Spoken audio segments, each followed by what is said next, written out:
Every morning we wake up to these weird clouds. Different every day. Still weird. Well, it's beginning of day 12. We spent about 6 days becalmed. 5 or 6 days. We've been sailing this morning since about, I don't know, 7 a.m. or something.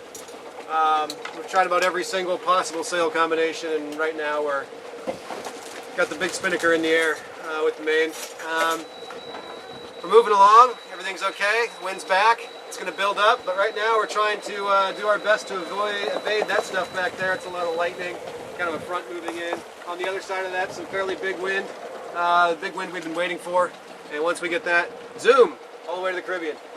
Until then, we're still working it. That's all I got. You got anything? Happy to be sailing again. Yesterday seemed to be a false start, and I thought we were going to have wind at that point, but it died quick. I got something else. I don't know if I said this or not, but today's halfway day. Oh yeah, halfway day, awesome. Yeah, we expected to almost be there by now, 16 days, but then we got that becalming going on, and so now here we are on day 12, and we just made halfway. That sucks. Seems to me like every day is a false start. Yeah. That's all I got. Wind died. Just now. Martin, what happened? Why isn't Martin working? Matthew, what did you do to Martin? I can't talk about it at the moment.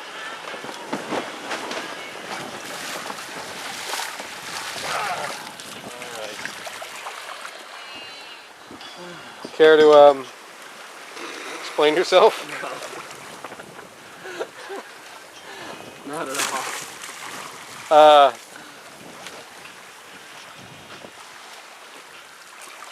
I may be speechless. Yeah. Your best course of action is just to let go and walk away.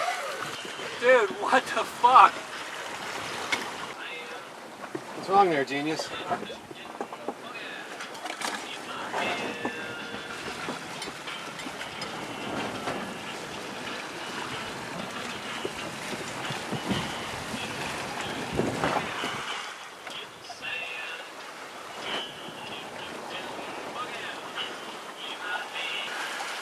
Oh shit! Is that the lure? Yeah, the lure is how I got snagged.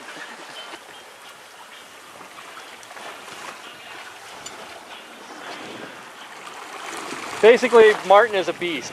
Martin will eat anything that touches him. The slightest contact and he chews it up.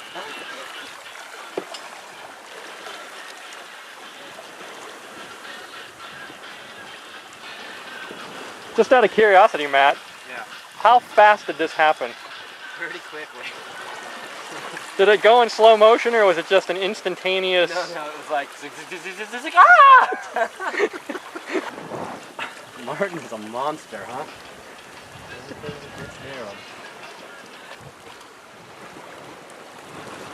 Have you injured yourself today? Yeah. This could have come close though. Part of me was thinking, I'll just grab right a hold of that and stop it from spinning. The fish hook? Yeah. Yeah, that would That would have been a big mistake, right?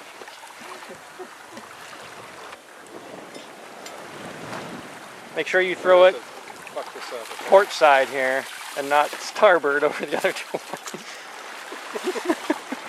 There we go. You better let go, let go, let go. Oh God, that is not how that's meant to be done.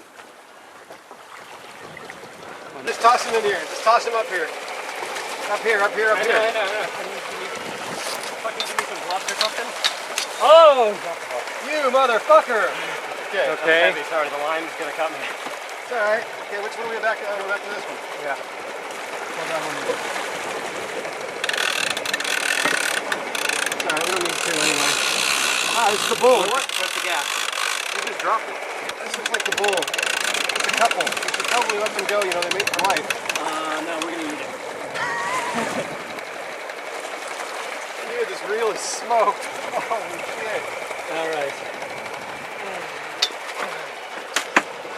Sorry, That's a buddy. nice good one. That was a good sized mahi.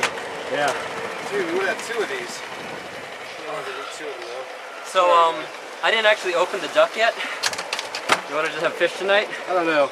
You I decide. need You need to hit him with I something. need that. No, I need that. Before he sticks his fucking hook in my leg. It's alright, buddy. It's alright. It's not alright, dude. You're gonna die. Somebody has no idea how to gap. Through some death. It's okay. It's okay, buddy. It's alright. It's alright. Just give me this. Just give all your teeth are Alright, so those storms that have been growing around us all day and approached us last night and went down and now they're up again. Now we're pretty much dealing with them. This is just the first onslaught of the front. It's probably going to be a very long night. It's not really a front per se, although behind it is hiding a bunch of wind. We can look over here on the radar. Let's get a better screen where we can see some more in the camera. All those yellow spots, those are storms, and they're chasing us down. And so we're just running here, darting there, and doing our best to dodge them, keeping the speed up to give us options. And so far no lightning, but judging by the size of some of these heads, I'm sure it's coming. And it's probably going to be a long night. It's the beginning of day 13. We got 1,147 miles to go. That's a little bit of trickery there because I changed our waypoint, our landing point from St. Lucia to Barbados because I think it's pretty much impossible for Matthew to make his flight. I'm also starting to think it's mathematically impossible for Slick to go fast enough to make this trip take less than our much longer crossing that we did a few years ago from Galapagos to Marquesas. Anyway, apparently the becalming is over. Today doesn't appear to be a false start. It's lasted a little longer than the other days, and it's certainly much more wind. We're making our way south though a little bit instead of going right to the waypoint so we can keep the wind as it dies in the northern area. Last night we had some pretty big thunderstorms around us and some big squalls. Somehow we managed to avoid them all. Pretty good. Meteor shower once it's clear.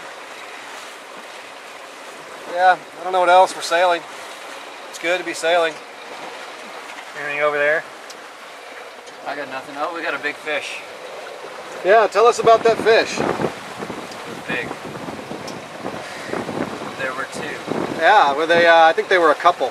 They were a couple of mahis. They were pretty sizable, about that long.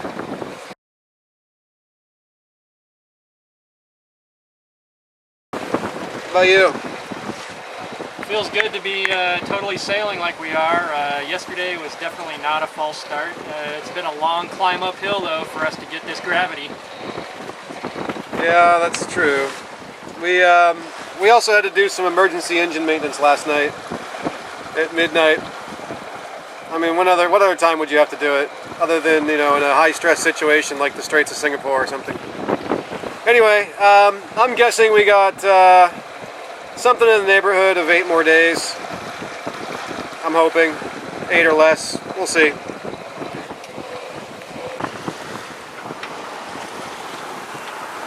So this might not be very obvious what's going on here, but Slick is living up to her flex-to-toe, bendy-toe name. She's a very tough boat, all things considered, but this is a bulkhead seemingly pushing through from the inside. This is where the bulkhead ties in forward of the chart locker. And I just discovered that this morning. It's a fairly big bulge. Not too happy with that. Let's have a look at another place where this is happening.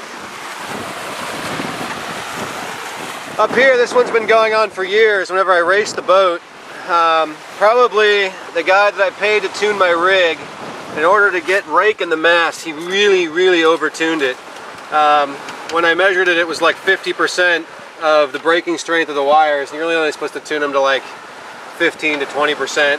And so you can see it crush this down right here. I don't know if you can actually see how crushed down it is or not. And so this crushed down through the compression post and pushed the keel down another 2 inches deeper than it used to be.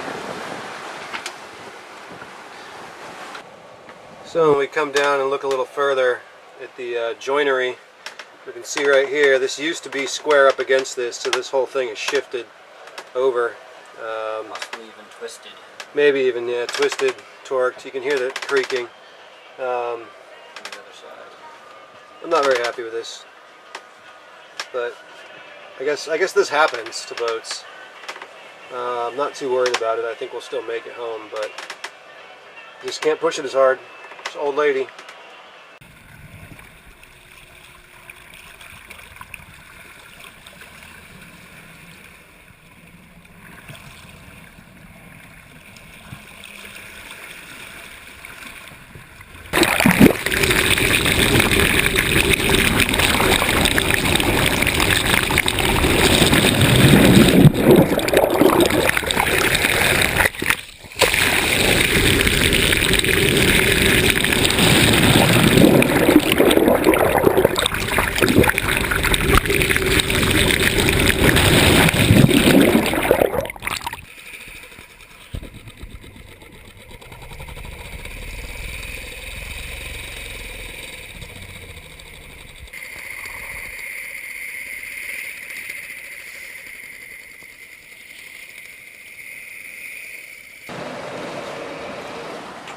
Hope I have enough battery power for this.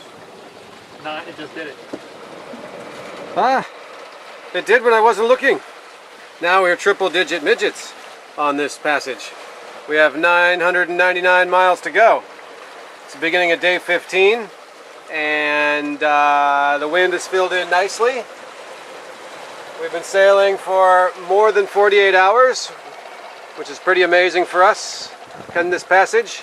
And we made 149 miles in the last 24 hours. That's really good. Well, I mean, all things considered, that's really good. I was expecting that to be our minimum on this passage, but turns out so far it's our maximum. And in any case, I'm happy with it. There's also whales out there. They've been stalking us all morning, although we've tried to take numerous pictures of them, and they all just look like this. The other thing that's going on is that Slick is finally living up to her Flexito name.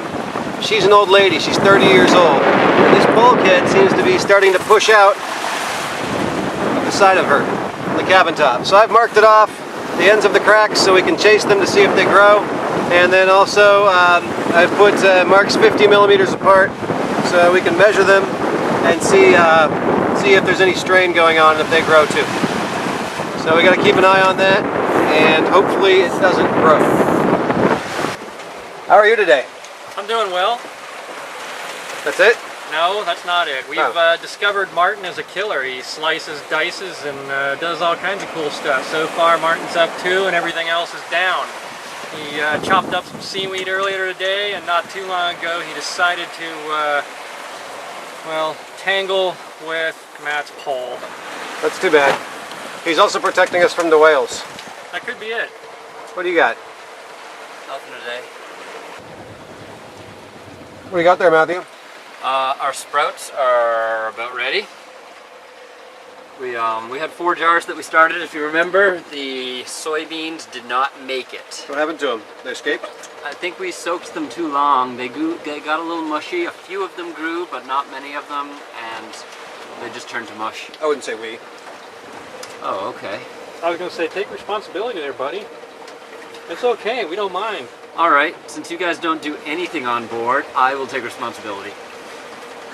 So here we have our mung bean sprouts. We have a huge fat jar full of them. What does mung mean? I don't know. And we have our fenugreek sprouts, and those have pretty much filled up the jar too. And this is our spicy garden mix, a bunch of different little vegetables that should all have a little zing to them. And what do you think of the mold on there? I don't think it's a problem. Why is that? Well, last time we grew some mold and I ate it and nothing happened. It's the beginning of day 15 or 16, and the last 24 hours hasn't been that interesting, except the mainsail being the main problem. The first thing that happened was last night sometime, the first reef clue point tore loose. I don't know why. And then sometime this morning, the first, I guess the highest batten on the sail, where the batten ties into the slug, the car that goes up and down the mast, that tie-in broke. So we'll have a look at that. We're going to repair it today, at least temporary repair. And that's about it. Nothing else has been going on. We made 148 miles, so 6.1 knots in the last 24 hours. That's pretty good compared to the rest of the trip, especially considering some of that was just on the jib alone. Yeah, we're going to put the batten back in across the Mid-Atlantic Ridge today. Not too exciting, 870 miles to go, straight distance. Anything there? No, he said it all. Figment, what do you have? Chafe happens. Yes, it does. Proper lubrication. Alright, well, here's the cracks. They don't appear to really be growing. They seem to have stayed inside their circles. I haven't measured the 50 millimeter points, but I gotta get up quite a bit more before I can do that. Starting to wonder if this is really that big a problem. I mean, obviously the boat's shifted, but it doesn't appear to be growing. Maybe on the other tack it gets stressed more. We'll see. Alright, so here's the chafing damage. Here's the slug. Not really sure why it chafed so bad. Whenever you can see that the other ones that are on the white slugs, they're not near as bad. I'm guessing it has something to do with the abrasion here, as well as the there's some lettering on this slug, and every single one that uses this blue strap has got some chafing on it, and that blue strap is also the stuff that was on the clue. So I'm wondering if there's something, you know, this stuff chafes easy, or why the sailmaker used the blue strap instead of the white strapping. Looks like he got this from the life jacket or something, whereas this one, you know, I don't know. I can only speculate. I'd be kind of upset about it, except this sail's got 30,000 plus miles on it, so whatever. I mean, that's a lot of miles. I can't complain too much. So we're just going to take all the slugs out to get to the one that's broken. Of course, it's the one of the ones at the very, very top. If it was one of the lower ones, this would obviously be a whole lot easier, but it tain't. So here's one that's not yet broken, but you can see how badly it's chafing. I'm guessing this made in England has something to do with it. I'm not sure. The stamping of made in England, not the fact that it is made in England. I mean here. So before all my palmy friends get pissed off about that, that's what I meant. Okay, so repair is going to be, we're just going to take the seam ripper. We're going to rip this guy off, probably. I may just cut him off. And then I got another one, and I'm going to hand sew it on. That's it.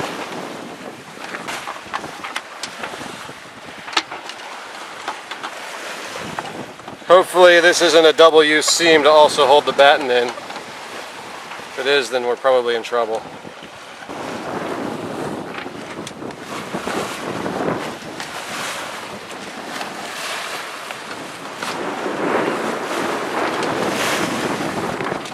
Okay, so there's the old one.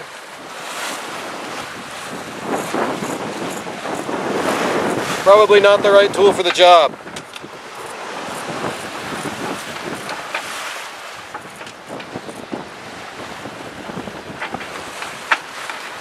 But I'll tell you what is the right tool for the job. Matthew's present to slick.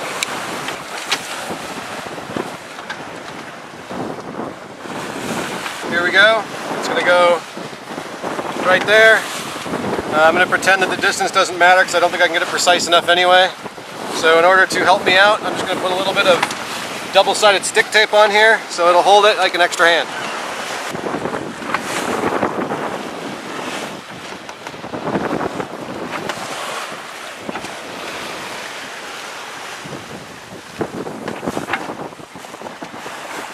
Let's just assume that's square enough. Okay, now what I've got is something that'll be really painful if Matthew falls on it. And so rather than use a sail palm, which I have, I like this a little better. I get a little more force on the needle to drive it through things, and then I can use it just like a sewing machine, but in slow motion. These are normally used for repairing like baseball gloves and stuff like that. And I'm not going to be able to hit those holes exactly, so I'll just have to make my own new holes, which is going to be fun, working with this thing near my eyes. Got my safety glasses on. So that goes through, I pull it back. On the first one, I just grab this guy, and I pull it all the way through. Now I got a string on each side, and then I just go to town stitching. So it comes through, I fold it back a little bit, I make sure I grab the right one. One side of the needle has a groove, the other side doesn't. And then I just put this guy through. And that gives me the same double lock action as a sewing machine. And I just do that a whole bunch. That's what we call strength.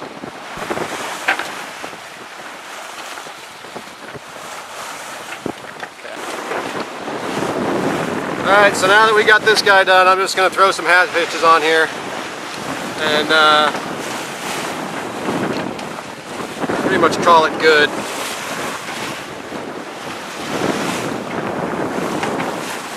For now, I don't know how long this is going to last. Hopefully 800 more miles.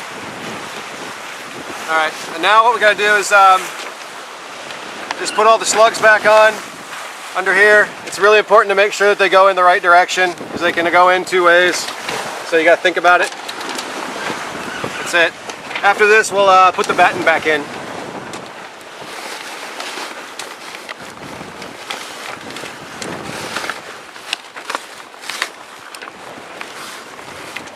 Little arrow drawn on each of these would be really helpful. I'll have to remember that on my next sail. That one's wearing pretty bad too. Yeah, no, I'll remember that one. In this place where everything is better called the future.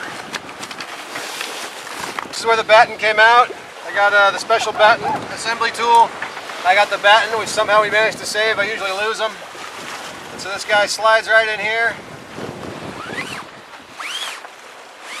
And he goes. So mainsail function has been restored. I still don't have first reef function in here, but we are running the second reef. And we're moving along fast enough to not have to worry about it, so I'm pretty happy. Recently put these antel rings in here. It makes reefing this a lot easier, so it comes out of the clew, or it comes out of the back of the boom, up to the antel ring, which is tied into the clew, and then down around the boom. And we can just grind those in, whereas before there was a lot of friction. That was a pretty good mod. It's day 15, wind's kind of blowing. There's nothing going on. We're on the motor because we got to charge the batteries because there's so much sargassum weed out here in patches that it just clogs up the tow generator. And it's been hazy the last few days, so we haven't been producing much solar. The wind generator's fucked. That's it. Not man. What's going on? What's going on with you? Nothing. We jived last night. That's the most interesting thing, period. That's it. Alright. What are we doing? The correct answer is 7 knots. Oh, you're so gorgeous.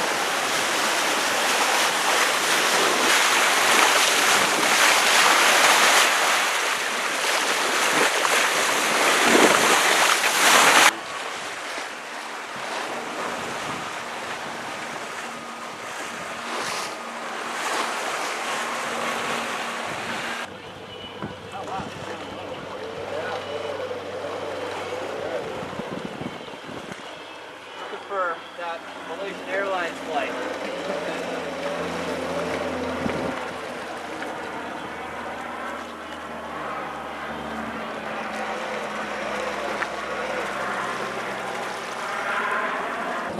Well, we're up to 4.7, 4.5. This is the best boonga we've had in the last 15 minutes. Boomga, ladies and gentlemen. It's a technical term.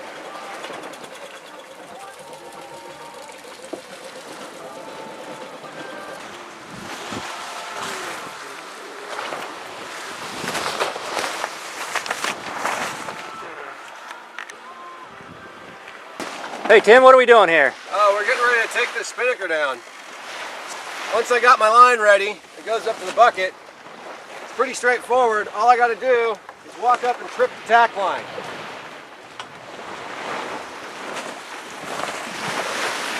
I come up here, we got a Alaska shackle to be released under load. So I let that go, and she just goes up there like a flag. And all I got to do is pull the sock in, because there's no load left on it.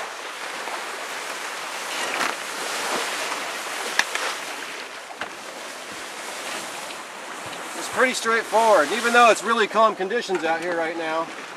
And whenever it's blowing pretty good, you can still do that. So then the next thing we do, get her all out of the water. And I take the tack line, which in this case is here, and I put that on one end of the bag. And then I come back here, and we got the clue. The clue goes on the other end of the bag, velcroed in like that. And now I just got to lower this down and feed it in, and the head will get tied in the middle. This keeps it from getting all tangled up. Makes it really easy to launch next time. Okay, Matthew, we can go ahead and bring it down.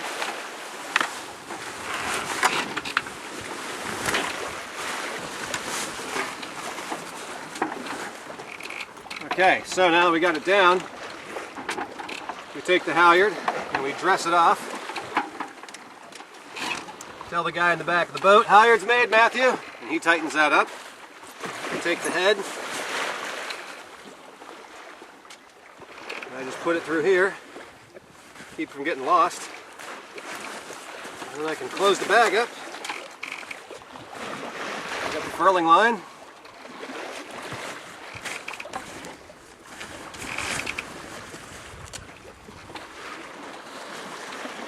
Spinnaker's now nicely put away. Whenever I'm ready to go again, tack line, clue, head, and I can just bring it right out of the bag and launch it again tomorrow morning. That's it.